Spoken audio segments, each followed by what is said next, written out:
Hi, this is Todd Beardsley with Menlo Atherton Capital. I'm here today with my son, Rob Beardsley, Lone Star Capital, and we are looking at a property just down the road here in Texarkana from the two properties that we have already.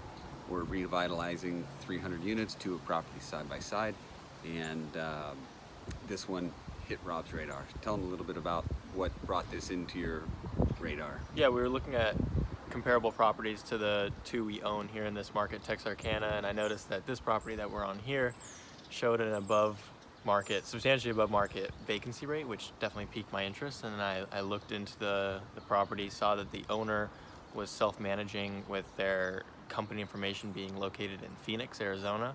So out-of-state ownership and according to CoStar, extremely high vacancy. So definitely was interesting to us. I got the owner contact information, called him. They said that it's not for sale, but obviously it is for a price. So he threw out a price which is somewhere in the middle between the pricing between the two properties we've already purchased here. One obviously being high vacancy, distress, and then other being newer construction, a little bit newer, better property that's well performing. And now that we're on site here, we're seeing a little bit more about what this property is. Obviously, you see behind us, the pool is not looking too happy, but that's easily fixable. So there's obviously signs of deferred maintenance on site, which we'll walk through and show you some more of. But we were pretty surprised to see that it appears that the property has been built in multiple phases, which I don't think is reported online, but we noticed this through looking at the siding and the condition of the exterior of the property, as well as the electrical panels on the outside. So Todd will talk more about that now. Yeah, so when we walk through the property, I'll flip around so you can see the two different types of properties. So you can see this one has siding all the way up and brick at the bottom. The one over there has double pane windows. This one has single pane windows.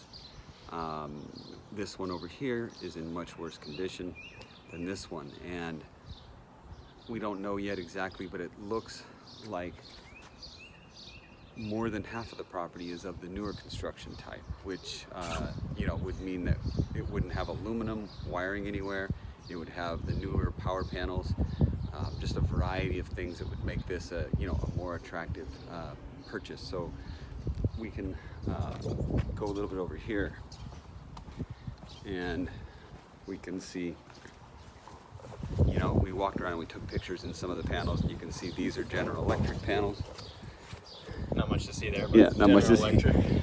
And the other panels, and the reason we talk about panels a lot is because there's Federal Pacific made faulty panels for decades, and I don't know, it just somehow in the early 70s mostly, a lot of these apartment complexes were built with Federal Pacific stab lock breakers, which not really on the whole were defective, but just a few cases cause fires and a lot of issues that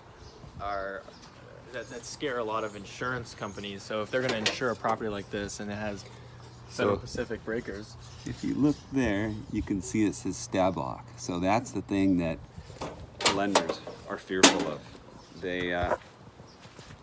Somebody keeps texting me. I should have put it on. do not disturb. Yeah.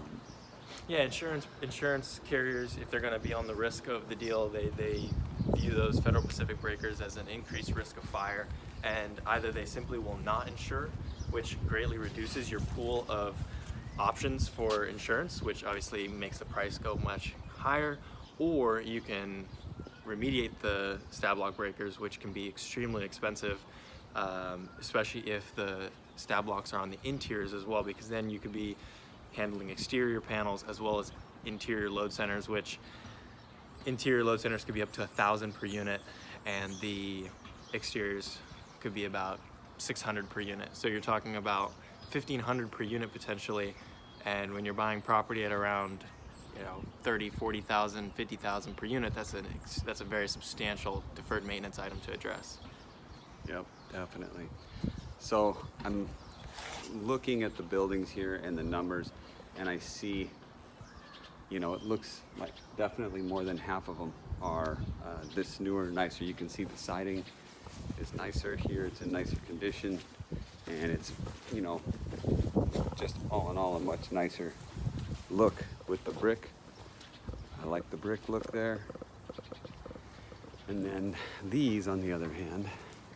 So it makes it a little more difficult to price, and you know, I know that I think Rob said something about the seller being interested in, you know, for a while trying to sell it. And maybe that's part of the problem is, you know, It's not on the market fully. Not on the market. But they have a price in mind. They just said nobody's been willing to pay that price. Obviously, with coronavirus issues, you know, hurting collections, they might be a little bit more motivated to sell if the performance of the property deteriorates. Also, another point about the high vacancy that was listed on CoStar. I never fully trust CoStar. And the first thing that Todd said when we drove in was, wow, look at all the cars. Obviously, people are home right now if they are normally going to work and they can't any longer due to coronavirus. But nonetheless, it seems like there's a lot of cars in the parking lot, and more people live here than the vacancy stated. So that's something curious, and obviously something we'll learn more about as we get further with the seller on this off-market opportunity. I think that's it for today. Hopefully this will evolve past just a quick look-see, but we'll let you know if it does. Have a great day, and thanks for watching.